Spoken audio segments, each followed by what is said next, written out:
Կառավարության նիստի հարգելի մասնակիցներ, սիրելի ժողովուրդ, Լաչինի միջանցքի ապօրինի շրջափակման հետևանքով հումանիտար ճգնաժամը Լեռնային Ղարաբաղում օր-օրի սրվում է։ Ինչպես տեղյակ եք, հունիսի 15-ին Հաքարի կամրջի մոտ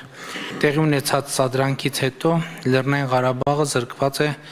բոլոր տեսակի ապրանքների մատակարարումներից։ Մատակարարումներն իրականացնելու հնարավորություն չունեն նույնիսկ Լեռնային Ղարաբաղում տեղակայված ռուս խաղաղապահները, որովհետև Լաչինի միջանցքն արգելափակված է ամբողջապես։ Լեռնային Ղարաբաղին բնական գազի եւ էլեկտրաէներգիայի մատակարարումները նույնպես ամիսներ շարունակ խափանված են Ադրբեջանի կողմից։ Միևնույն ժամանակ տեսնում ենք ադրբեջանական ռետորաբանության եւ քարոզչության շարունակական սրում, հատկապես Լեռնային Ղարաբաղի ուղղությամբ։ Չեն դադարում Հայաստանի Հանրապետության հասցեին հնչող ադրբեջանական անհիմն մեղադրանքները։ Մասնավորապես Ադրբեջանը շարունակում է Հայաստանից պահանջել Լեռնային Ղարաբաղից դուրս բերել Հայաստանի բանակի ստորաբաժանումները այն պայմաններում, երբ Հայաստանի Հանրապետությունը Լեռնային Ղարաբաղում զինվոր չունի։